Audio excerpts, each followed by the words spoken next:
आज आम बहुत गुरुत्वपूर्ण विषय गुड़िक माने शुणा आ शिखा पुणी शिखिला जानिला अन्य मानक जनइबा जो द्वारा कि आमे जो बेनिफिट पाइबा आमे जो उपकार पाइबा आमे जो साहाय्य पाइबा आमे जो आशीर्वाद पाइबा सेटा मध्य जेपरिक से आशीर्वाद से साहाय्य जेपरिक अन्य माने भी पाइबे सेतिपई आमे अन्य मानक मध्य जनइबा आउ आज एक महत्वपूर्ण विषय शुणिबा जानिबा एवं तार फायदा बहुत परिमाण रे आमे उठेबा। सर्वप्रथमे आमे गोटे वाक्य पढ़िबा। आज ध्यान सकाशे रोमियो लिखित सुसमाचार रोमियो मानक निकट को लिखित पाउलंकर पत्र रोमियो मानक निकट को पाउल प्रेरितर पत्र अध्याय तार 3 तार 23 पद आमे पठन करिबा। आउ जणे के ही स्पष्ट भाव रे पढ़ी देबे आउ आमे स्पष्ट भाव रे आमे सुनिबा एवं आमे स्पष्ट भाव रे आमे बुझिबा पई आमे चेष्टा करिबा। समस्ते तो पाप करियछन्ति पुणी ईश्वरको गौरव रहित होइछन्। धन्यवाद। आमे देखिलु एठी समस्ते पाप करिछन् समस्ते केमिति ना आदम कठारे बा आदम जेतेबेले भूल कले सेतेबेले आदमर कोटी रे आमे समस्ते थिले माने आजी जेते लोक आदम कठारु बा आदम हवांक ठारु जन्म नहीं चलती आ जन्म नेबा पूर्व से माने पाप करिचंती हवा आ आदम प्रभुंकर आज्ञा लंघन करिकी से माने पाप करिचंती आ से माने पाप करिबारु उभय स्वामी स्त्री हवा आदम नर नारी उभय पापी ही गले जे पाप करे से पापी ही जाए। तेणु आउ मध्य मु आपन परवर्ती समय रे शिशु अवस्था परे परे कौनसी प्रकार से माने छोट बड़ भूल काम करिकी समस्ते पाप करिछन आ समस्ते पापी होई जाइछन आ सेति पई समस्ते माने दंडर पात्र आ पात्री अटंती आ सेई दंड मध्य कोन ना सबुठारु गुरुत्वपूर्ण सबुठारु विपदजनक दंड हैला ए संसार रे प्रथमे रोग जर हबो कष्ट खाइला हबो पुणी तापरे मृत्यु हबो आ मृत्यु परे मध्य माने तांकर आत्मा माने नरक को चली जी आ जो माने नरक को न जीवा को चाहंती नरक रु रक्षा पाइबा को चाहंती आ स्वर्ग राज्यर अधिकारी हेबा को चाहंती से माने यीशु ख्रीष्ट ठारे विश्वास करिबा ईश्वर ठारे विश्वास करिबा बहुत बहुत जरूरी अटे। तेबे ए पापरु केमिति मुक्ति मिलेबो आउ तार रहस्य आज मु आपण मानकु कहबी। आमे पापरु मुक्त केमिति हेबा पापरु उद्धार केमिति पाइबा पापरु मुक्ति केमिति पाइबा पापरु रक्षा केमिति पाइबा आउ तार उपाय बाइबल रे कौन अछि आउ ए पापरु मुक्ति निमंते परमेश्वर आम मानकु प्रेम करिकी कौन करिचंती सेटा आज आमे देखिबा। आउ या पूर्वरु किंतु आ गोटे वाक्य मध्य मु कहिबी आरो पूरा अलटा वाक्य समस्ते पाप करिचंती एटा हमें रोमियो तार 3:23 रे पढ़िले 3 आउ तार 10 पद रे मध्य समान सेमिति किंतु माने विपरीत शब्द व्यवहार करा जाए कई जने भलो करी की पढ़िबे 3 अध्याय 10 पद जेपरि लेखा अछि धार्मिक केही नाही हाँ ना जणे सुधा नाही। देखंतु प्रिय मोर भाई एवं भौणी माने ଏଇଠି କୁହାଯାଉଛି ଜଣେ ବି ଧାର୍ମିକ ନାହାନ୍ତି। ସେ ଲେଖା ହେଇଛି ସମସ୍ତେ ପାପୀ ହେଇଯାଇଛନ୍ତି, ଧାର୍ମିକ କେହି ନାହିଁ, କେହି ନାହିଁ, କେହି ନାହିଁ, କେହି ନାହିଁ, ଏପରିକି ଜଣେ ମଧ୍ୟ ମାନେ ଧାର୍ମିକ ବ୍ୟକ୍ତି ନାହିଁ। ଯେହେତୁ ସମସ୍ତେ ସେମାନେ ଆଉ ସେ ନର ଆଉ ସେ ନାରୀ ଠାରୁ ଜନ୍ମ ହେଇଛନ୍ତି। ଆଉ ସେଇ ନର ସେଇ ନାରୀ ମାନେ କଣ? ହବା ଆଦମ। ଆଉ ସେ ହବା ଆଦମ ଠାରୁ ଜନ୍ମ ହେବାରୁ ସମସ୍ତେ ପାପୀ କେମିତି ହେଲେ, ଧାର୍ମିକ କେମିତି ହେଇପାରିଲେ ନାହିଁ?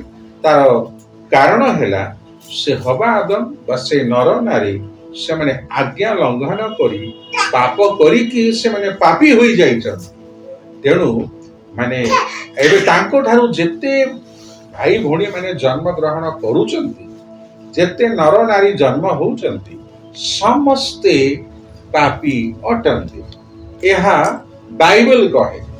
କାହାରି ମତ ମାନେ କଣ ମୁଁ କହିପାରେ ନାହିଁ, କିନ୍ତୁ ବାଇବେଲ କହେ। ଆଉ ଆପଣ ମାନେ ସମସ୍ତେ ବାଇବେଲର ମାନେ ସତ୍ୟତା ଆପଣ ମାନେ ସମସ୍ତେ ଜାଣିଛନ୍ତି। ବାଇବେଲରେ କିଛି ମିଛ କଥା ନାହିଁ, ଅତିରଞ୍ଜିତ କଥା ନାହିଁ, କାଳ୍ପନିକ କଥା ନାହିଁ। ବାଇବେଲ ଗୋଟେ ସତ୍ୟ ପୁସ୍ତକ, ଈଶ୍ୱରଙ୍କ ମୁଖ ନିସୃତ ବାକ୍ୟ। ଆଉ ଏଥିରେ କିଛି ମିଥ୍ୟା ନାହିଁ, କିଛି ଭୁଲ ନାହିଁ। ଯାହା ଲେଖା ଯାଇଛି ମାନେ ଐତିହାସିକ ଭାବରେ, ଭୌଗୋଳିକ ଭାବରେ ଆଉ ବାସ୍ତବିକ କଥାକୁ ମାନେ ଉଲ୍ଲେଖ କରାଯାଇଛି ବାଇବେଲରେ। ତେଣୁ ପୃଥିବୀରେ ଯେତେ ପୁସ୍ତକ ଅଛି, ସବୁ ପୁସ୍ତକ ଠାରୁ ବାଇବେଲ ହଉଛି ସବୁଠାରୁ ଅଧିକ ନିର୍ଭରଯୋଗ୍ୟ, ବିଶ୍ୱାସଯୋଗ୍ୟ ମାନେ ପୁସ୍ତକ ଅଟେ। ହେଲେ ସେଇ ପୁସ୍ତକରେ ପାପରୁ ମୁକ୍ତି ପାଇବା ନିମନ୍ତେ କଣ କୁହାଯାଇଛି, କଣ ଲେଖାଯାଇଛି, ପରମେଶ୍ୱର ତାଙ୍କର ଦାସ ଦାସୀ ମାନଙ୍କ ଦ୍ୱାରା, ତାଙ୍କର ପ୍ରେରିତ ବ୍ୟକ୍ତି ମାନଙ୍କ ଦ୍ୱାରା କଣ ଗୋଟିଏ ଗୁରୁତ୍ୱପୂର୍ଣ୍ଣ କଥା କହିଛନ୍ତି, ସେଇଟା ମୁଁ ଆଜି ଆପଣ ମାନଙ୍କୁ ଗୋଟିଏ ବାକ୍ୟରୁ କହିବି। ସର୍ବପ୍ରଥମେ ଆମେ ଏବ୍ରିୟ ମାନଙ୍କ ନିକଟକୁ ହେଇପାରେ ପାଉଲଙ୍କ ପତ୍ର ଆଉ ତାର ଅଧ୍ୟାୟ 9 ତାର 22 ପଦ ଆମେ ପଠନ କରିବା। କଣ କଲେ ପାପ କ୍ଷମା ହୁଏ, ପାପରୁ କେମିତି ଆମକୁ ମୁକ୍ତି ମିଳେ, କେମିତି ରକ୍ଷା ମିଳେ, ଆମେ ପାପରୁ ଧୌତ ହେବା କେମିତି, ପାପର ପରିଣାମରୁ ଆମେ ରକ୍ଷା ପାଇବା କେମିତି। ଆଉ ସେଇ ଏବ୍ରି ତାର 9 ଅଧ୍ୟାୟ ତାର 22 ପଦରେ ଅତି ସୁନ୍ଦର ଭାବରେ, ଅତି ସ୍ପଷ୍ଟ ଭାବରେ ଏଇ କଥାଟା ଲେଖାଯାଇଛି। ଆମେ ସେଇଟାକୁ ମଧ୍ୟ ପଠନ କରିବା। ପୁଣି ବ୍ୟବସ୍ଥା ଅନୁସାରେ ପ୍ରାୟ ସମସ୍ତ ବିଷୟ ରକ୍ତ ଦ୍ୱାରା ସୂଚୀକୃତ ହୁଏ, ଆଉ ରକ୍ତପାତ ବିନା ପାପ ମୋଚନ ହୁଏ ନାହିଁ। ରକ୍ତପାତ ବିନା ପାପ ମୋଚନ ହୁଏ ନାହିଁ। ସେଇଥିପାଇଁ ମୁଁ ଆପଣ ମାନଙ୍କୁ ଜଣେଇବାକୁ ଚାହିଁବି, କହିବାକୁ ଚାହିଁବି, ପ୍ରାୟ ସବୁ ଧର୍ମରେ ଏଇ ବଳିଦାନ ପ୍ରଥା ରହିଛି। ଆପଣ ହିନ୍ଦୁ ଧର୍ମରେ ଦେଖିପାରିବେ, ମୁସଲିମ ଧର୍ମରେ ଦେଖିପାରିବେ, ଖ୍ରୀଷ୍ଟିଆନିଟିରେ ଦେଖିପାରିବେ, ସବୁ ମାନେ ଧର୍ମରେ ପାପରୁ ମୁକ୍ତି ପାଇବା ପାଇଁ ବଳିଦାନ ଦେବା କଥା ବହୁତ ଲେଖା ହେଇଛି। ଆଉ ବିଶେଷ କରିକି ଏଇଠି ମଧ୍ୟ ବାଇବେଲ ମଧ୍ୟ କହୁଛି ରକ୍ତପାତ ବିନା, without shedding of blood there is no remission of sin। ମାନେ ପାପ ରକ୍ତପାତ ବିନା ପାପ ମୋଚନ ହୁଏ ନାହିଁ, ପାପ କ୍ଷମା ହୋଇପାରେ ନାହିଁ। ପାପରୁ ମୁକ୍ତି ପାଇବା ପାଇଁ ପ୍ରାୟଶ୍ଚିତ କେହି ଜଣେ କରିବା ବହୁତ ବହୁତ ଦରକାର, ବହୁତ ଦରକାର, ମାନେ ଅତି ଆବଶ୍ୟକ, ଅତି ଜରୁରୀ। ତେଣୁ ମାନେ ଯୀଶୁ ଖ୍ରୀଷ୍ଟ ରକ୍ତପାତ କରିବା ନିମନ୍ତେ ଏ ଦୁନିଆକୁ ଆସିଥିଲେ। ଆଉ ଆପଣ ମାନଙ୍କୁ ବି କହିବାକୁ ଚାହୁଁଛି, ଯୀଶୁ ଖ୍ରୀଷ୍ଟଙ୍କର ଜନ୍ମ ଅତି ଅଦ୍ଭୁତ ଥିଲା। ଆପଣ ମାନେ ସମସ୍ତେ ଜାଣିଥିବେ, ଶୁଣିଥିବେ ଯେ ମାନେ ଯୀଶୁଙ୍କର ମାନେ ସାଂସାରିକ ମାତା ଥିଲେ, କିନ୍ତୁ ସାଂସାରିକ ପିତା ନଥିଲେ। अधिकांश समय आपण मानकु माने केही केही कहि देइथिबे यीशुंकर पिता जोसेफ बोली कहिथिबे। हाँ, जोसेफ तांकर पिता थिले किंतु पालनकारी पिता थिले, जन्मदाता पिता नथिले। प्रभु यीशु कौनसी पुरुषर औरसरे से जात होई नथिले। नर जेमिति कि आमे समस्ते नर नारींकर सम्मिलन रे जेमिति आमे जन्म हेइछु, सेमति प्रभु यीशु माने से नर नारींकर विवाह द्वारा संपर्क द्वारा से जन्म होई नाहंती। आउ आपण मानकु मु जणैबाकु चाहिबी, आपण माने भी जदि देखिबे आउ यीशुंकर जन्म केमिति हैला सेटा मध्य मु आपण मानकु पदे अधे कहिबी।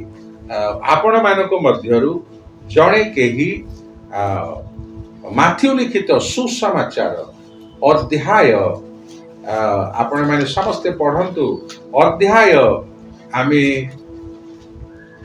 एक पद आउ एक अध्याय एक पद पढ़िबा। प्रथमे आमे एक अध्याय एक पद पढ़िबा, तापरे आमे सीधा सड़क पढ़ी चलिबा। प्रथमे किंतु आसंतु आमे एक माथ्यू एक अध्याय एक पद पठन करिबा। अब्राहम को संतान ओ दाऊदन को संतान यीशु ख्रीष्टन को वंशावली। ए पुस्तक गोटे विचित्र पुस्तक। ए पुस्तकर संज्ञा बा नामकरण हेछि। ए पुस्तकर नाम हैला माथ्यू लिखिचंती बोली माथ्यू को लिखित पुस्तक बोली सुसमाचार बोली लेखा जाइछि, किंतु ओरिजिनली वास्तविक भावरे ए पुस्तकर नाम हैला यीशु ख्रीष्टंकर वंशावली। ए पुस्तकर प्रकृत नाम हैला प्रथम लाइन रे लेखा हेछि। आपण प्रथम अध्याय रे प्रथम वाक्य रे ए कथा लेखा हेछि। एटा होछि यीशुंकर वंशावली। यीशु केमिति माने अब्राहम कर वंशर मनीष हेले, कि परि से दाऊदक वंशर लोक हेले, सेटा मध्य मु आपण माने को टिके स्पष्ट भाव रे कहि देबा को चाहे। जदि एटा न कहिले मध्य आपण माने हेइ पारे माने से मध्य आदमक ठारू जात आउ हबांक ठारू जात बोली आपण माने हेइ पारे भूल भी बुझी पारिबे। किंतु मु आपण कहिबा को चाहूची यीशु नर वंश रे जात होई नथिले, से नारी वंश रे जात होइथिले।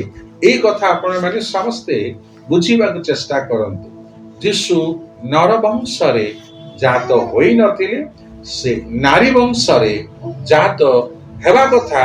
माने एपरि कि आदि पुस्तक तार 3 अध्याय तार 15 पदरे एइटा भविष्यवाणी करिकि कुहा जाइतिला से नारी वंश रे जन्म हेबे बोली। आउ से नारी अब्राहम को गोष्ठीर नारी थिले, से नारी दाऊद को गोष्ठीर नारी थिले, आउ से नारी ठारू जन्म हेइतिले। आउ सेटा मध्य मु आपण को माथ्यू लिखित सुसमाचार रु मु स्पष्ट भाव रे आपण मानकु जणै देबी। के जणे पठन करंतु। आउ आपण मानकु माने कहिली से आदि पुस्तक 3 अध्याय तार 15 पद मध्य पढ़ंतु। तापरे 16-17 सीधा सड़क आसिकी आपण माने पढ़ंतु। माथ्यू लिखित सुसमाचार सेटा परे देखिबे अध्याय 1 आउ 16 आउ 17। प्रथमे आदि पुस्तक 3 तार 15 पद पढ़िबा। आउ आम्भे तुम्भर ओ नारीर मध्यरे पुणी तुम्भ वंश ओ तांक वंश मध्यरे वैर भाव जन्माइबा। धन्यवाद। एठी नारी आउ सर्पर कथा कुहा जाइछि। आउ सेठी नारीर वंश आउ सर्पर वंश विषय रे वर्णना करा जाइछि, उल्लेख करा जाइछि। आउ माने सेठी नारी वंश कथा भविष्यवाणी करी माने करा जाइथिला। नारी वंश रे जणे जात हेबे ଏବଂ ଶୈତାନକୁ ପୁଣି ଶୈତାନର ବଂଶକୁ ସେ ସମୂଳେ ଆଘାତ କରିବେ ବା ନାଶ କରିବେ ବା ତାକୁ ମାରିବେ ବା ତାକୁ ପରାସ୍ତ କରିବେ ଏବଂ ଆମମାନଙ୍କୁ ପାପରୁ ମୁକ୍ତ କରିବେ। ଆଉ ସେ ଏଥିପାଇଁ ସେ ନରବଂଶରୁ ଜାତ ହେଉନାହାନ୍ତି, ଯେହେତୁ ନର ମାନେ ସେ କଣ କରିଛନ୍ତି ନା ପାପ କରି ସାରିଛନ୍ତି। ତେଣୁ ଆପଣମାନେ ଆଉ ଗୋଟେ କଥା ମଧ୍ୟ ଶୁଣିଥିବେ, ମାନେ ରନ୍ ହ୍ୱାଇଟ୍ ବୋଲିକି ଜଣେ ବୈଜ୍ଞାନିକ ଯୀଶୁଙ୍କର ରକ୍ତକୁ ମଧ୍ୟ ପରୀକ୍ଷା କରିଛନ୍ତି। ଆଉ ଯୀଶୁଙ୍କର ଯୋଉ ରକ୍ତ ଯେତେବେଳେ ଯୀଶୁ ସେଇ ମାନେ ପାହାଡରେ ବଳି ହେଲେ, ଆଉ ଯେତେବେଳେ ବଳି ହେଲେ କ୍ରୁଶରେ ଝୁଲିଲେ, ତାଙ୍କ ଦେହରୁ ଯୋଉ ରକ୍ତ ଝରିଲା ସେଠି କେବଳ ମାନେ ତାଙ୍କ ପାଖରେ ନାରୀର କ୍ରୋମୋଜୋମ ଥିଲା, ପୁରୁଷର କ୍ରୋମୋଜୋମ ନଥିଲା। ଆଉ ସେଠୁ ମଧ୍ୟ ପ୍ରମାଣିତ ହୋଇଛି। ଆଉ ଆଜି ମଧ୍ୟ ସେ ରକ୍ତ ମାନେ ମୃତ ନୁହେଁ, ଜୀବିତ। 2000 ବର୍ଷ ହେଇଗଲାଣି, କିନ୍ତୁ ସେ ରକ୍ତ ଆଜି ମଧ୍ୟ ଜୀବିତ। ଏଇଟା ଆପଣ ମାନେ ଗୁଗଲ୍ସରେ ମାରିଲେ ମଧ୍ୟ ଗୁଗଲ୍ସ ମଧ୍ୟ ଆପଣ ମାନଙ୍କୁ ଜଣେଇଦେବ। ତେଣୁ ମୁଁ ଆପଣ ମାନଙ୍କୁ କହିବାକୁ ଚାହିଁବି, ସେଇ ରକ୍ତରୁ ମାନେ ଜଣା ପଡିଛି, ପରୀକ୍ଷିତ ହୋଇଛି ଏବଂ ଜଣା ପଡିଛି ଯେ ଆଉ ଯୀଶୁଙ୍କର ରକ୍ତରେ ପୁରୁଷର କୌଣସି ଅଂଶ ନଥିଲା। ଆପଣ ମାନେ ସବୁ ଜାଣିଥିବେ କ୍ରୋମୋଜୋମ, Y କ୍ରୋମୋଜୋମ ଆଉ ମଧ୍ୟ X କ୍ରୋମୋଜୋମ ସବୁ କଥା ଶୁଣିଥିବେ, କିନ୍ତୁ ଯୀଶୁଙ୍କ ପାଖରେ କେବଳ ଗୋଟିଏ ନାରୀର କ୍ରୋମୋଜୋମ ହିଁ ଥିଲା। ତେଣୁ ମୁଁ ଆପଣ ମାନଙ୍କୁ କହିବାକୁ ଚାହିଁବି, ଆଉ ଗୋଟେ ବାକ୍ୟ ମଧ୍ୟ ଜଣେଇବାକୁ ଦେଖେଇବାକୁ ଚାହିଁବି ଏବଂ କହିବାକୁ ଚାହିଁବି ଯେ ସେଇଟା ହଉଛି ମାଥି ଲିଖିତ ସୁସମାଚାର ଅଧ୍ୟାୟ 1 ଆଉ ଆମେ ତାର 16 ଏବଂ 17 ପଦ ପଢିବା। ମତାନ ଜାକୁବଙ୍କୁ ଜନ୍ମ ଦେଲେ। ଜାକୁବ ମରିୟମଙ୍କ ସ୍ୱାମୀ ଯୋସେଫଙ୍କୁ ଜନ୍ମ ଦେଲେ। ଏହି ମରିୟମଙ୍କ ଗର୍ଭରୁ ଯୀଶୁ ଜନ୍ମ ହେଲେ, ତାହାଙ୍କୁ ଖ୍ରୀଷ୍ଟ କୁହାଯାଏ। ଏହି ମରିୟମଙ୍କ ଗର୍ଭରୁ ବୋଲି ଲେଖା ହେଇଛି। ଦେଖନ୍ତୁ, ଏହି ମରିୟମଙ୍କ ଗର୍ଭରୁ ଯୀଶୁ ଜାତ ହେଲେ, ୱିଥାଉଟ୍ ମାନେ the help of a male person. ଆଉ ଆପଣ ମାନେ ଦେଖିବେ, ଆଉ ଯୀଶୁଙ୍କର ଜନ୍ମ କିପରି ହେଲା ସେଇଟା ମଧ୍ୟ ବର୍ଣ୍ଣନା ହେଇଛି। ଆପଣ ମାନେ 1 ଅଧ୍ୟାୟ 21 ପଦ ମଧ୍ୟ ପଢି ଦିଅନ୍ତୁ। 1 ଅଧ୍ୟାୟ 21 ପଦ। ସେ ପୁତ୍ର ପ୍ରସବ କରିବେ। ସେ 18 ପଢନ୍ତୁ, 18 ପଢନ୍ତୁ। ଯୀଶୁ ଖ୍ରୀଷ୍ଟଙ୍କ ଜନ୍ମ ହଁ, ଏହି ପ୍ରକାରେ ଦେଖନ୍ତୁ ସେଠି ମଧ୍ୟ ଯୀଶୁଙ୍କର ଜନ୍ମ କେମିତି ହେଲା। ଯୀଶୁ ନର ନାରୀ ଠାରୁ ଜନ୍ମ ହେଲେ ନା କେବଳ ନାରୀ ଠାରୁ ଜନ୍ମ ହେଲେ, ନରର ସହାୟତା ବିନା କେମିତି ଜନ୍ମ ହେଲେ, ସେଇଟା ମଧ୍ୟ ଏଇ ପୁସ୍ତକର ପ୍ରଥମ ଅଧ୍ୟାୟରେ ପ୍ରଥମ ପଦରୁ ଶେଷ ପଦ ପର୍ଯ୍ୟନ୍ତ ବର୍ଣ୍ଣନା କରାଯାଇଛି। ଆମେ ପଢିବା ସେ 1:18ରୁ 21 ଯାଇ ପଢିବା। ଯୀଶୁ ଖ୍ରୀଷ୍ଟଙ୍କ ଜନ୍ମ ଏହି ପ୍ରକାରେ ହେଲା। ତାହାଙ୍କ ମାତା ମରିୟମଙ୍କର ଯୋସେଫଙ୍କ ସହିତ ବିବାହ ନିର୍ବନ୍ଧ ହେଲା ପରେ, ସେମାନଙ୍କ ସହବାସ ପୂର୍ବେ ସେ ପବିତ୍ର ଆତ୍ମାଙ୍କ କର୍ତ୍ତୃକ ଗର୍ଭବତୀ ଅଛନ୍ତି ବୋଲି ଜଣାପଡ଼ିଲା। ଧନ୍ୟବାଦ। ଆମେ ଦେଖୁଛୁ ସେମାନଙ୍କର ସହବାସ ପୂର୍ବେ, ଆଉ ମାନେ ଆଉ କୌଣସି ପୁରୁଷ ଦ୍ୱାରା ବୋଲି ସେଠି ଲେଖା ନ ହୋଇ ସେଠି ପବିତ୍ର ଆତ୍ମାଙ୍କ ଦ୍ୱାରା ବୋଲି ଲେଖାଯାଇଛି। ତେଣୁ ପ୍ରିୟ ମୋର ଭାଇ ଏବଂ ଭଉଣୀ ମାନେ, ଆପଣ ଦେଖିପାରୁଥିବେ, ପଢି ପାରୁଥିବେ, ବାଇବଲ କେତେ ସ୍ପଷ୍ଟ ଭାବରେ ମାନେ ଯୀଶୁଙ୍କ ବିଷୟରେ କୁହାଯାଇଛି। ଆଉ ଏଇପରି ଜନ୍ମ ପୃଥିବୀରେ ସେ ଜଣେ, ଆଉ ଅନ୍ୟ କେହି ଏଇ ପ୍ରକାରେ ଜନ୍ମ ଗ୍ରହଣ କରିନାହାନ୍ତି। ତାଙ୍କର ଜନ୍ମ ପୁରା ଅଲୌକିକ ଥିଲା, ସମ୍ପୂର୍ଣ୍ଣ ଭିନ୍ନ ଥିଲା, ସମ୍ପୂର୍ଣ୍ଣ ଅଲଗା ଥିଲା। ମାନେ ଆଉ ଏଇଟା ସମ୍ପୂର୍ଣ୍ଣ ଆଶ୍ଚର୍ଯ୍ୟ ଥିଲା। ପବିତ୍ର ଆତ୍ମା ଯିଏକି ସ୍ୱୟଂ ପରମେଶ୍ୱର, ତାଙ୍କର ଶକ୍ତିରେ, ତାଙ୍କର ଚମତ୍କାର ଶକ୍ତିରେ, ତାଙ୍କର ଆଶ୍ଚର୍ଯ୍ୟ ଶକ୍ତିରେ, ତାଙ୍କର ଅସୀମ ଶକ୍ତିରେ ମାନେ ଏହାକୁ ସେ ସଫଳ କରେ। ଆଉ ଏଇଠି ଆମେ ଦେଖୁଛୁ ସେ ପବିତ୍ର ଆତ୍ମାଙ୍କ କର୍ତ୍ତୃକ ବୋଲି ମଧ୍ୟ ମାନେ ସେଠି ସୁନ୍ଦର ଭାବରେ ବର୍ଣ୍ଣନା କରାଯାଇଛି। ମନୁଷ୍ୟର ସହିତ ସହବାସ ହେବା ପୂର୍ବରୁ ପବିତ୍ର ଆତ୍ମାଙ୍କର ସହାୟତାରେ କର୍ତ୍ତୃତ୍ୱରେ ମାନେ ମରିୟମ ଗର୍ଭବତୀ ହେଲେ ବୋଲି ମଧ୍ୟ ଆମେ ଏହି ସ୍ଥାନରେ ଦେଖିପାରୁଛୁ। ତେଣୁ ପ୍ରିୟ ମୋର ଭାଇ ଏବଂ ଭଉଣୀ ମାନେ, ଶ୍ରୋତା ବନ୍ଧୁ ମାନେ, ମୁଁ ଆପଣମାନଙ୍କୁ ଜଣାଇବାକୁ ଚାହିଁବି, ଯୀଶୁ ଏହି ପୃଥିବୀର କୌଣସି ବ୍ୟକ୍ତିଙ୍କ ସହିତ ତୁଳନା କରାଯାଇ ପାରନ୍ତି ନାହିଁ, ଯେହେତୁ ସେ ପୃଥିବୀରେ ଯେତେ ନର ନାରୀ ଅଛନ୍ତି ସମସ୍ତଙ୍କ ଠାରୁ ସମ୍ପୂର୍ଣ୍ଣ ଅଲଗା, ସମ୍ପୂର୍ଣ୍ଣ ପବିତ୍ର, ସମ୍ପୂର୍ଣ୍ଣ ସିଦ୍ଧ, ତାଙ୍କଠାରେ ପାପର ଲେଶ ନଥିଲା। ଆଉ ସେ ପବିତ୍ର ଆତ୍ମାଙ୍କ ଦ୍ୱାରା ପବିତ୍ର ବ୍ୟକ୍ତି ହୋଇ ଜନ୍ମଗ୍ରହଣ କରିଥିଲେ। ଆଉ ଯୀଶୁ ଯେ ଏଇ 2000 ବର୍ଷ ପୂର୍ବର ବ୍ୟକ୍ତି ଥିଲେ ତାହା ନୁହେଁ। ତାଙ୍କର ଆରମ୍ଭ ନାହିଁ, ତାଙ୍କର ଶେଷ ନାହିଁ, ତାଙ୍କର ଆଦି ନାହିଁ, ତାଙ୍କର ଅନ୍ତ ନାହିଁ। ସିଏ ମାନେ ଅନାଦି କାଳରୁ ଅଛନ୍ତି, ଅନନ୍ତ କାଳ ପର୍ଯ୍ୟନ୍ତ ରହିଥିବେ। ତାଙ୍କର ଆରମ୍ଭ ନାହିଁ, ତାଙ୍କର ଶେଷ ନାହିଁ। କିନ୍ତୁ ଅନେକ ନ ଜାଣି ଯୀଶୁଙ୍କୁ ମାନେ ବୁଦ୍ଧ ଦେବ ଆଉ ସିନିୟର ବୋଲି ମଧ୍ୟ କହନ୍ତି। ହଁ, ଶାରୀରିକ ଭାବରେ ବୁଦ୍ଧ ଦେବ ଯୀଶୁଙ୍କ ପୂର୍ବରୁ 600 ବର୍ଷ ପୂର୍ବରୁ ସେ ଜନ୍ମ କିମ୍ବା 300 ବର୍ଷ ପୂର୍ବରୁ ସେ ଜନ୍ମଗ୍ରହଣ କରିଥିଲେ ସତ, କିନ୍ତୁ ଏଇ ବୁଦ୍ଧ ଦେବକୁ ଜନ୍ମ ଦେବା ବ୍ୟକ୍ତି ହେଉଛନ୍ତି ପ୍ରଭୁ ଯୀଶୁ ନିଜେ। ତାଙ୍କର ସୃଷ୍ଟିକର୍ତ୍ତା, ବୁଦ୍ଧ ଦେବଙ୍କର ସୃଷ୍ଟିକର୍ତ୍ତା ହେଉଛନ୍ତି ପ୍ରଭୁ ଯୀଶୁ ନିଜେ। ଏଇ କଥା ଗୁଡ଼ିକ ଜାଣିବା ବହୁତ ଆବଶ୍ୟକ। ଆଉ ବୁଦ୍ଧ ଦେବ ଯେ ସିନିୟର କିମ୍ବା ବରିଷ୍ଠ ତାହା ଭୁଲ, କିନ୍ତୁ ମାନେ ପ୍ରଭୁ ଯୀଶୁ ହେଉଛନ୍ତି ସବୁଠାରୁ ସିନିୟର ମୋଷ୍ଟ। ସେ ମାନେ ଆଦ୍ୟରେ ସେ ଆତ୍ମା ଥିଲେ, ଆଉ ଏଇ ପରବର୍ତ୍ତୀ ସମୟରେ ସେ ଦେହବନ୍ତ ହେଲେ, ତା ପରବର୍ତ୍ତୀ ସମୟରେ ସେ ପବିତ୍ର ଆତ୍ମା ରୂପରେ এই ପୃଥିବୀକୁ ଆଗମନ କଲେ। ଆରେ ଆମର ଏକମାତ୍ର ଈଶ୍ୱର ପିତା ପରବର୍ତ୍ତୀ ସମୟରେ ପୁତ୍ର ରୂପୀ, ମନୁଷ୍ୟ ରୂପୀ ପୁତ୍ର ହେଲେ। ପରବର୍ତ୍ତୀ ସମୟରେ ମୃତ୍ୟୁ ପରେ ପୁନରୁତ୍ଥାନ କରି ସ୍ୱର୍ଗାରୋହଣ କରି ଆଉ ସେ ପବିତ୍ର ଆତ୍ମା এই ଦୁନିଆକୁ ଆସିଲେ। ଆଉ ସେ ପବିତ୍ର ଆତ୍ମାଙ୍କ ନାମ ମଧ୍ୟ ଖ୍ରୀଷ୍ଟଙ୍କ ଆତ୍ମା ବୋଲି ମଧ୍ୟ ରୋମୀୟ ପୁସ୍ତକରେ ତାର 8 ଅଧ୍ୟାୟ ଆଉ ତାର 9 ପଦରେ ସ୍ପଷ୍ଟ ଭାବରେ ଲେଖା ଯାଇଛି।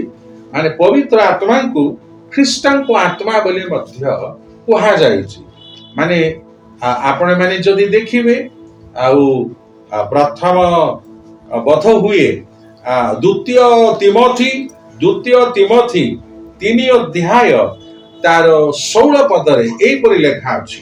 ଆପଣ ମାନଙ୍କୁ ସେଇଟା ମଧ୍ୟ ମୁଁ ବୁଝେଇ ଦେବା ପାଇଁ ମୁଁ ଚେଷ୍ଟା କରିବି। ପଢିବା ସେଟା ପ୍ରଥମ ତିମୋଥୀ 3:16 ଅଛି। ପ୍ରଥମ ତିମୋଥୀ 3:16। ଈଶ୍ୱର ପରାୟଣତାର ନିଗୁଢ଼ ତତ୍ତ୍ୱ ଯେ ମହତ୍ ଏହା ସମସ୍ତେ ସ୍ୱୀକାର କରନ୍ତି, ତାହା ଏହି ସେ ଦେହବନ୍ତ ହୋଇ ପ୍ରକାଶିତ ହେଲେ। ଧନ୍ୟବାଦ। ତାହା ଏଟା ହଉଛି ଗୋଟେ ନିଗୁଢ଼ ତତ୍ତ୍ୱ, ଏଟା ଗୋଟେ ଗୂଢ଼ ରହସ୍ୟ। ପିତା କେମିତି ପୁତ୍ର ହେଲେ, ପୁତ୍ର କେମିତି ଆତ୍ମା ହେଲେ, ଏଇଟା ଗୋଟେ ବହୁତ ଗୂଢ଼ ରହସ୍ୟ। ଆଉ ସେଠି ସେ ବୋଲି ଲେଖା ହେଇଛି। ଆପଣ କେତେବେଳେ ଇଂରାଜୀ ବାଇବଲ ଦେଖନ୍ତୁ, ଇଂରାଜୀ ବାଇବଲରେ ସେ ବୋଲି ଲେଖା ନ ଯାଇ ଗଡ୍ ବୋଲି ଲେଖା ଯାଇଛି, ପରମେଶ୍ୱର ବୋଲି ଲେଖା ଯାଇଛି। ଓଡ଼ିଆରେ ମାନେ ତାକୁ ସେ ବୋଲି ଲେଖା ହେଇଛି। ଆଉ କିନ୍ତୁ ଇଂରାଜୀରେ ଆପଣ ଦେଖିବେ ଗଡ୍ ବୋଲିକି ସେଠି ଲେଖା ହେଇଛି, ବା ପରମେଶ୍ୱର ବୋଲି ଲେଖା ହେଇଛି। ପରମେଶ୍ୱର ଦେହବନ୍ତ ହେଲେ, ଓଡ଼ିଆରେ ସେ ଦେହବନ୍ତ ହେଲେ, ଅର୍ଥାତ୍ ପରମେଶ୍ୱର ଦେହବନ୍ତ ହେଲେ ବୋଲି ଲେଖା ଯାଇଛି। ତା ତଳେ ପଢିବା କଣ ଲେଖା ହେଇଛି?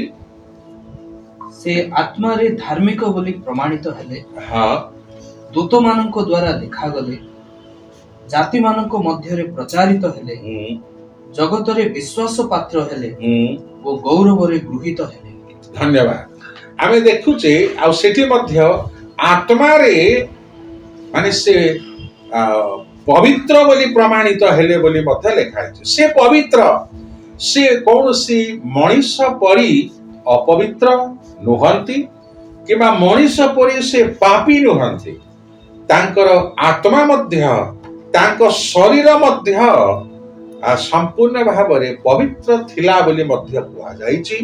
ଆଉ ମଧ୍ୟ ଜଗତରେ ତାଙ୍କ ବିଷୟରେ ହିଁ ପ୍ରଚାର କରାଯାଉଛି, ଆଉ ତାଙ୍କୁ ହିଁ ଜଗତବାସୀ ବିଶ୍ୱାସ କରୁଛନ୍ତି, ତାଙ୍କ ନାମରେ ବାପ୍ତିଜିତ ହେଉଛନ୍ତି, ଆଉ ତାଙ୍କ ଦ୍ୱାରା ଉଦ୍ଧାର ପାଉଛନ୍ତି, ଯେହେତୁ ସେ ପ୍ରଭୁ ଯୀଶୁ ନିଜେ ସମସ୍ତଙ୍କ ପାଇଁ ପ୍ରାୟଶ୍ଚିତ କରିଛନ୍ତି ବା ଦେଇଛନ୍ତି। ଆଉ ସେଇଟା ମଧ୍ୟ ନିଜ ଦେହ, ଯୀଶୁ ନିଜର ଦେହକୁ ଉତ୍ସର୍ଗ କରିଛନ୍ତି, ବଳିଦାନ ଦେଇଛନ୍ତି, ପ୍ରାୟଶ୍ଚିତ ରୂପେ ଦେଇଛନ୍ତି।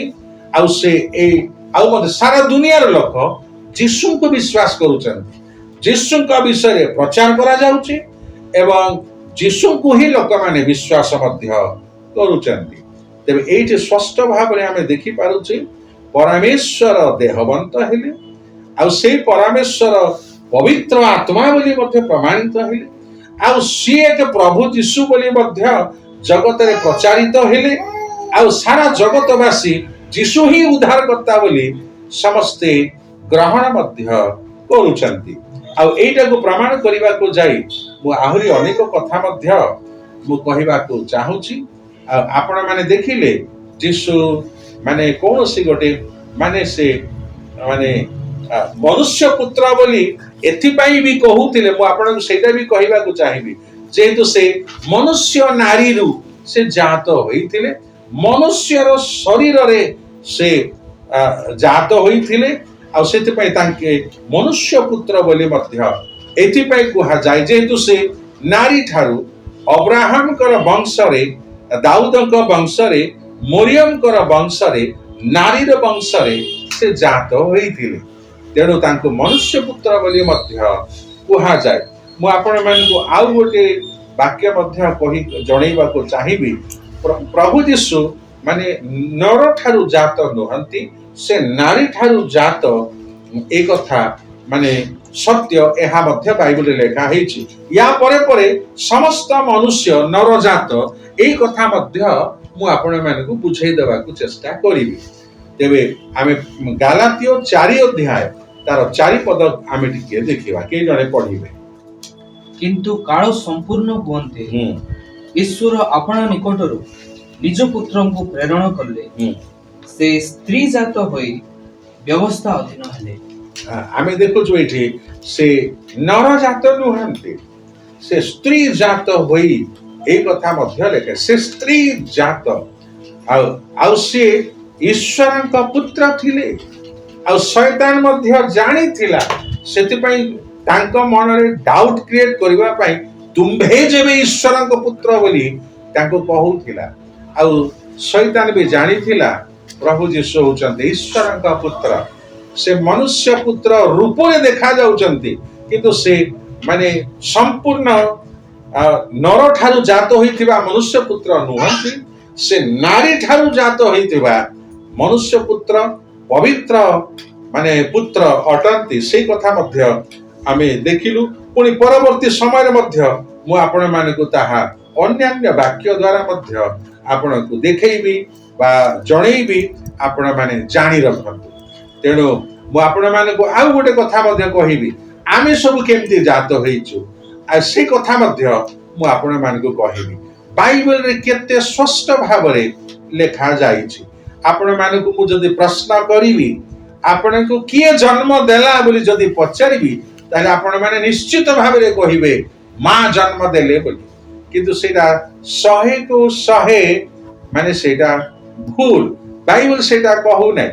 ମା ଠାରୁ ବା ନାରୀ ଠାରୁ ଜଣେ ଏକ ଜନ୍ମ ହେଇଛନ୍ତି, ସେ ହଉଛନ୍ତି ଏଇ ବିଶ୍ୱ ମାନେ ବ୍ରହ୍ମାଣ୍ଡରେ, ଆଉ ବିଶ୍ୱ ଇତିହାସରେ, ପୃଥିବୀ ଇତିହାସରେ ଜଣେ ନାରୀ ଠାରୁ ଜନ୍ମ ହେଇଛନ୍ତି, ଆଉ ସେ ହେଉଛନ୍ତି ପ୍ରଭୁ ଯୀଶୁ।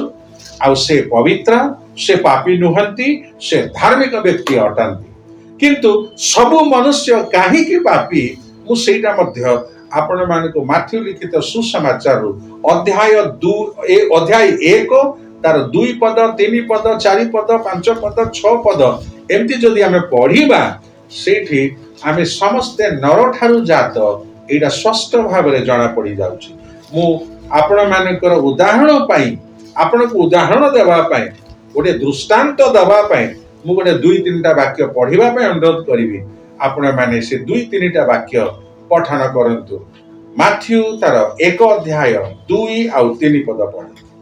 अब्राहम इसहाक को जन्म देले, इसहाक जाकुबन को जन्म देले, जाकुब जिहुदा ओ तांको भाई मानन को जन्म देले, जिहुदा तामरन को गर्भरु पेरसो ओ सेरहन को जन्म देले, पेरसो हिस्रोन को जन्म देले। धन्यवाद। मु आपण मान को एठी माने ए सब पठन कले बहुत समय हे जिवो। आपण मान को मु जणैबा को चाहिबी आपण माने परवर्ती समय रे ताकू घरे पठन करंतु। 2 अध्याय रु आरंभ करी 16 पद 2 पद सॉरी प्रथम अध्याय 2 पद रु आरंभ करी 16 पद पर्यंत जदि पठन करिवे ताहा हेले नर माने ही जन्म देले बोली लिखा है। आपण माने से कथा देखिबे।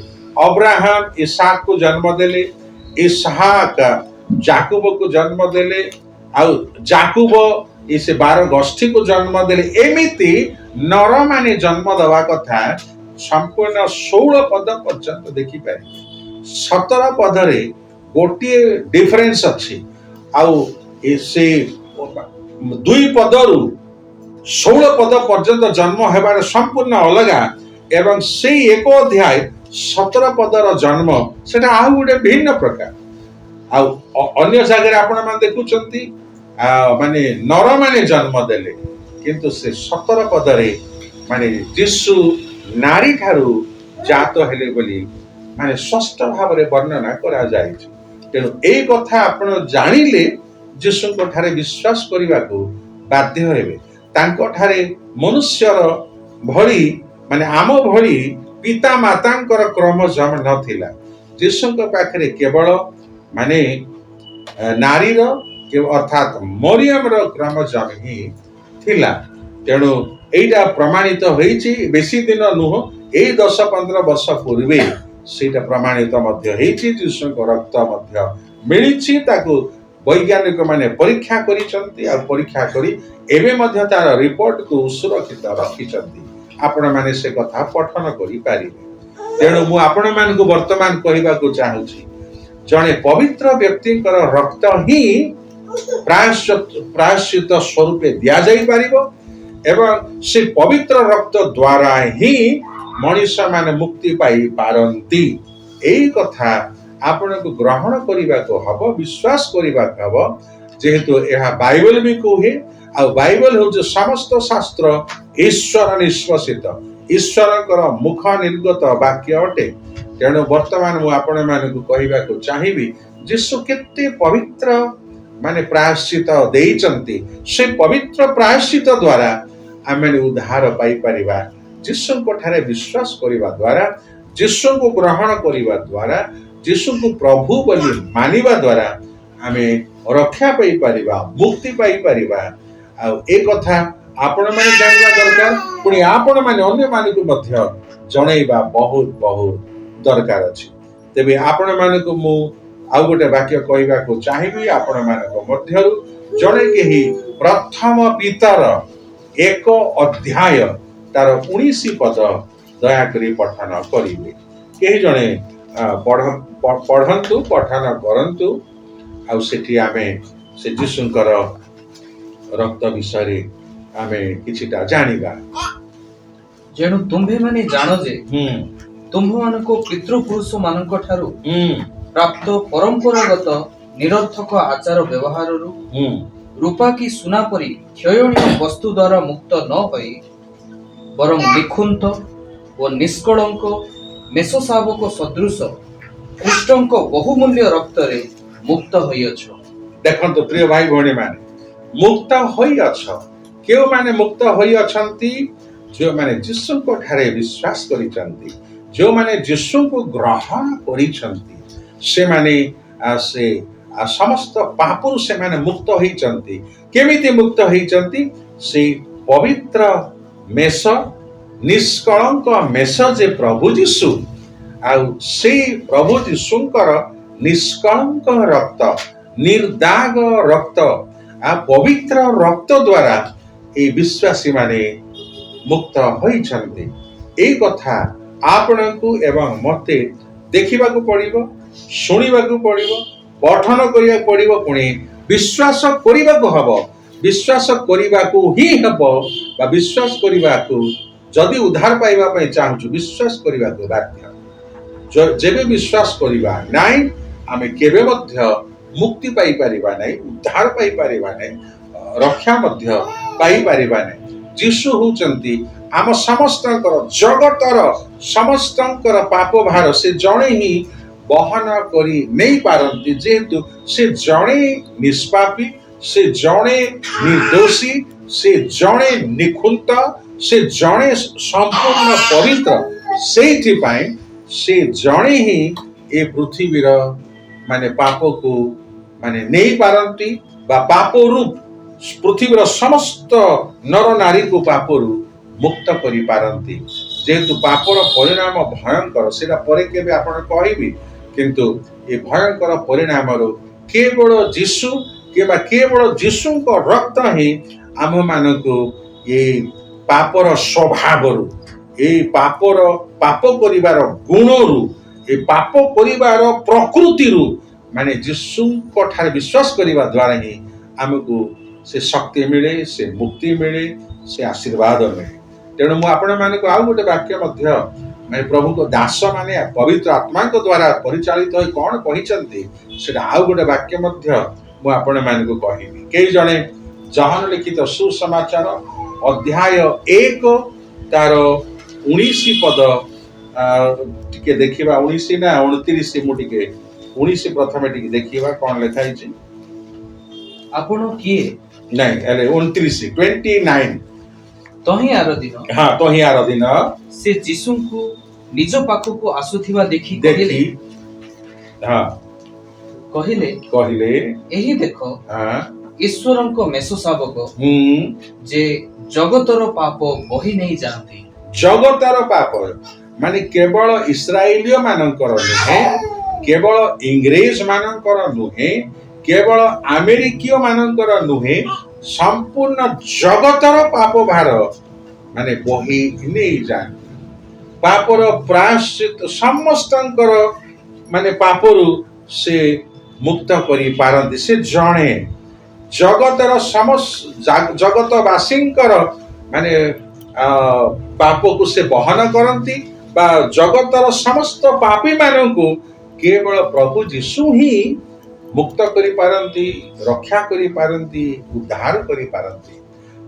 जेहेतु आपण को आउ गोटे कथा कहबी, एई मेष माने पार्थिव मेष नुहे, एटा ईश्वरक मेष शाबक, ईश्वरकर मेष, ईश्वरक पवित्र मेष, ईश्वरक निखुंत मेष माने परमेश्वर बा ईश्वर स्वयं प्रायश्चित निमंते आम मानक निमंते उत्सर्ग करिथिबा मेष होचंती प्रभु यीशु।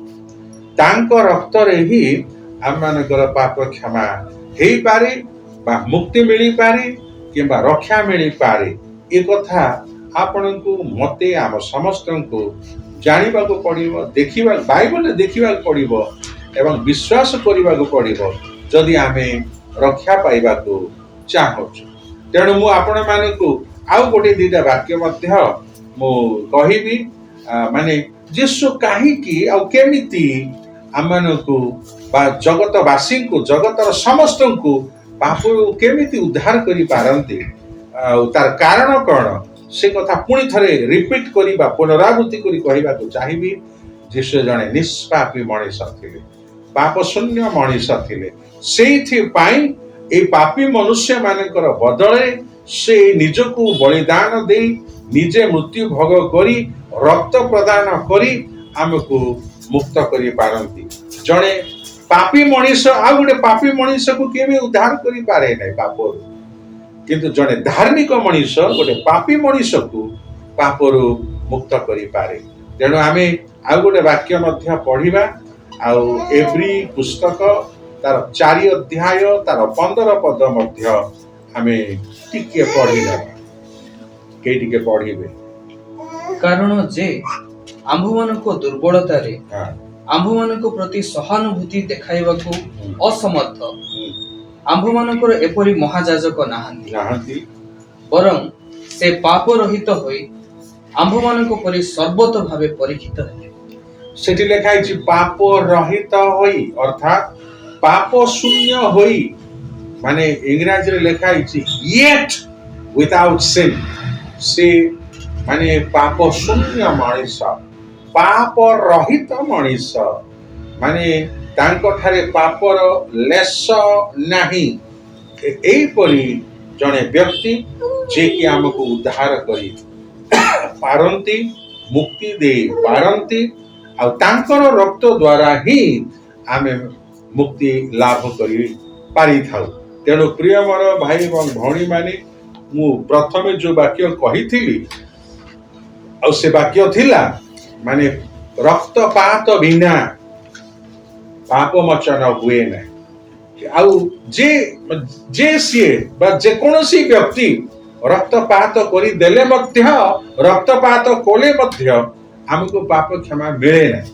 କିନ୍ତୁ ପବିତ୍ର ବ୍ୟକ୍ତି ଯଦି ତାଙ୍କର ରକ୍ତକୁ ପ୍ରାୟଶ୍ଚିତ ସ୍ୱରୂପେ ଦାନ କରିବେ, ତେବେ ଯାଇ ଆମେ ରକ୍ଷା ପାଇପାରିବା। ତେଣୁ ମୁଁ ଆପଣମାନଙ୍କୁ ଅନେକ ବାକ୍ୟ ଦ୍ୱାରା ପ୍ରମାଣ ଦେଇକି କହୁଥିଲି ଯେ ଯୀଶୁ ଜଣେ ପାପ ଶୂନ୍ୟ ବ୍ୟକ୍ତି, ନିଷ୍ପାପୀ ବ୍ୟକ୍ତି, ଆଉ ତାଙ୍କଠାରେ ପାପର ଲେଶ ନଥିଲା। ଆଉ ସେଇଥିପାଇଁ ସେ ହିଁ ଆମକୁ ଉଦ୍ଧାର କରି ପାରନ୍ତି ବୋଲି ଅନେକ ବାକ୍ୟ ଦ୍ୱାରା ମୁଁ ଆପଣମାନଙ୍କୁ ପ୍ରମାଣିତ କରିବା ପାଇଁ, ଆପଣମାନଙ୍କ ନିକଟରେ ପ୍ରମାଣ ଦେବାକୁ ମୁଁ ଚାହୁଁଥିଲି। ପୁଣି ଥରେ ଆମେ ଆଉ ଗୋଟେ ବାକ୍ୟ ମଧ୍ୟ ଦେଖିବା। ଏବ୍ରୀ 9 ଅଧ୍ୟାୟ ତାର 26 ପଦ ମଧ୍ୟ ଆମେ ଟିକେ ଦେଖି ନେବା। ଏବ୍ରୀ 9 ଅଧ୍ୟାୟ 26 ପଦ ମଧ୍ୟ ଦେଖିବା, କିପରି ସେ ଆମମାନଙ୍କୁ ମୁକ୍ତି ଦେବା ପାଇଁ ନିଜକୁ ସେ ବଳିଦାନ ଦେଉଛନ୍ତି, ପ୍ରାୟଶ୍ଚିତ କରୁଛନ୍ତି। ସେଇଟା ମଧ୍ୟ ଆମେ ପଢିବା। 9:26। ତାହା ହେଲେ ଜଗତର ପତନାବଧି ଥରକୁ ଥର ତାହାଙ୍କୁ ମୃତ୍ୟୁ ଭୋଗ କରିବାକୁ ହୋଇଥାନ୍ତା, କିନ୍ତୁ ଏବେ ସେ ଯୁଗାନ୍ତ ସମୟରେ ଆପଣାକୁ ବଳି ରୂପେ ଉତ୍ସର୍ଗ କରିବା ଦ୍ୱାରା ପାପ ଦୂର କରିବାକୁ ପ୍ରକାଶିତ ହୋଇଅଛନ୍ତି। ଦେଖନ୍ତୁ, ଆପଣାକୁ ବଳିଦାନ କରିବା ଦ୍ୱାରା, ନିଜକୁ ବଳିଦାନ କରିକି ପାପକୁ ସେ ଦୂର କରିବା ପାଇଁ ଏ ଦୁନିଆକୁ ଏଇ ଜଷ୍ଟ 2000 ବର୍ଷ ପୂର୍ବେ ଏଇ ଜଗତକୁ ଆସିଥିଲେ। ନର ରୂପୀ ହୋଇ, ମାନେ ନିଜକୁ ବଳି ଦେଇ ପାପକୁ ଦୂର କରିବା ପାଇଁ ଏ ଦୁନିଆକୁ ସେ ଆସିଥିଲେ। ଆଉ ସେଇଟା ମଧ୍ୟ ସେ ମାନେ ସଫଳ କରିସାରିଛନ୍ତି। ତେଣୁ ପ୍ରିୟ ମୋର ଭାଇ ଏବଂ ଭଉଣୀ ମାନେ, ମୁଁ ଆପଣମାନଙ୍କୁ କହିବାକୁ ଚାହୁଁଛି, ଏ ବାଇବଲର ଏ ବାକ୍ୟ ଗୁଡ଼ିକ ସ୍ପଷ୍ଟ ଭାବରେ ବତାଉଛି ଆଉ କିପରି ପ୍ରଭୁ ଯୀଶୁ ହିଁ ଆମର ଏ ପୃଥିବୀବାସୀଙ୍କୁ, ଜଗତବାସୀଙ୍କୁ, ସମସ୍ତଙ୍କୁ, ଧଳା କଳା ବା ଗରା କଳା ସମସ୍ତଙ୍କୁ, ଆଉ ମଧ୍ୟ ଛୋଟ ବଡ଼ ସବୁ ଜାତିର ଲୋକକୁ, ସବୁ ଟ୍ରାଇବ୍ ବା ସବୁ ବଂଶର, ସବୁ ଭାଷାବାଦୀର ଲୋକମାନଙ୍କୁ ଉଦ୍ଧାର କରିବାକୁ ଆସିଥିଲେ। ନିଜକୁ ବଳି ଦେଇକି ଆଉ ସେ ପ୍ରାୟଶ୍ଚିତ କରିକି ଆମମାନଙ୍କୁ ସେ ପରିଷ୍କାର କରିଛନ୍ତି, ମୁକ୍ତି ଦେଇଛନ୍ତି। ଏହା ଆମମାନଙ୍କୁ ବିଶ୍ୱାସ କରିବାକୁ ପଡ଼ିବ ଏବଂ ଆମମାନେ ଯୀଶୁଙ୍କ ପ୍ରତି କୃତଜ୍ଞତା ସ୍ୱୀକାର କରିବାକୁ ପଡ଼ିବ। ଆଜୀବନ ତାଙ୍କର ଲୋକ, ତାଙ୍କର ଦାସ ଦାସୀ, ତାଙ୍କର ସଦ୍ଭକ୍ତ, ତାଙ୍କର ବିଶ୍ୱାସୀ ବିଶ୍ୱାସିନୀ, ତାଙ୍କର ଚେଲା ହେଇକି ଆମକୁ ବଞ୍ଚିବାକୁ ପଡ଼ିବ। ତେବେ ଆମେ ସ୍ୱର୍ଗ ରାଜ୍ୟରେ ସହଜରେ ଆମେ ପ୍ରବେଶ କରିପାରିବା। ଆଉ ଏହିପରି ଅନେକ ଅନେକ ବାକ୍ୟ ରହିଛି। ଆଉ ଆପଣମାନଙ୍କୁ ଆଉ ମଧ୍ୟ ଗୋଟେ ବାକ୍ୟ ମାନେ ଆପଣମାନଙ୍କ ଠାରୁ ବିଦାୟ ନେବା ପୂର୍ବରୁ ଆଉ ଗୋଟେ ଦୁଇଟା ବାକ୍ୟ କହିକି ଆପଣମାନଙ୍କ ଠାରୁ ମୁଁ ବିଦାୟ ନେବି।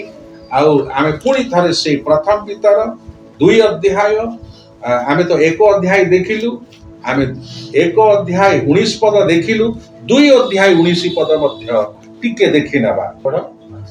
22ରେ ଅଛି, 22 ପଢିଲେ ବି ଅବଶ୍ୟ। ହଁ, ସେ କୌଣସି ପାପ କଲେ ନାହିଁ। ହଁ, 22 ପଦରେ ଆମେ ଦେଖିଲୁ ସେ ଜନ୍ମରୁ ମରଣ ପର୍ଯ୍ୟନ୍ତ କୌଣସି ପାପ କଲେ ନାହିଁ। କାହିଁକି କଲେ ନାହିଁ? ଯେହେତୁ ସେ ନିଷ୍ପାପୀ ଥିଲେ, ସେ ପବିତ୍ର ଥିଲେ, ଆଉ ସେ ପାପୀ ଠାରୁ ଜନ୍ମ ହୋଇ ନଥିବା ଠାରୁ ସେ ପାପୀ ନର ନାରୀ ଠାରୁ ଜନ୍ମ ହୋଇ ନଥିବାରୁ ସେ କୌଣସି ପାପ କଲେ ନାହିଁ। ଯଦି ସେ ପାପୀ ନର ନାରୀ ଠାରୁ ଜନ୍ମ ହୋଇଥାନ୍ତେ ତାହେଲେ ନିଶ୍ଚିତ ସେ ପାପ କରିଥାନ୍ତେ, କିନ୍ତୁ ସେ ଈଶ୍ୱରଙ୍କର ପୁତ୍ର ହୋଇଥିବାରୁ ସ୍ୱର୍ଗରୁ ଆଗମନ କରିଥିବାରୁ ମରିୟମ କନ୍ୟା ଠାରୁ ସେ ଜାତ କୁମାରୀ କନ୍ୟା ଠାରୁ ଅବିବାହିତ ଅନୁଢା କନ୍ୟା ଠାରୁ ଜାତ ହୋଇଥିବା ସକାଶୁ ସେ କୌଣସି ପାପ କଲେ ନାହିଁ। ଆଉ ସେ କୌଣସି ପାପ ନ କରିକି ପ୍ରମାଣିତ କରି ଦେଖାଇଲେ ଯେ ସେ ଜଣେ ନିଷ୍ପାପୀ ମଣିଷ ବା ପବିତ୍ର ମଣିଷ। ଆଉ ତାଙ୍କର ମାନେ ପ୍ରାୟଶ୍ଚିତ ଦ୍ୱାରା ତାଙ୍କର ରକ୍ତ ଦ୍ୱାରା ଆମେ ଯେ ମୁକ୍ତ ହୋଇପାରୁ ଏହା ସ୍ପଷ୍ଟ ଭାବରେ ସେ 22 ପଦରେ ଲେଖାଯାଇଛି।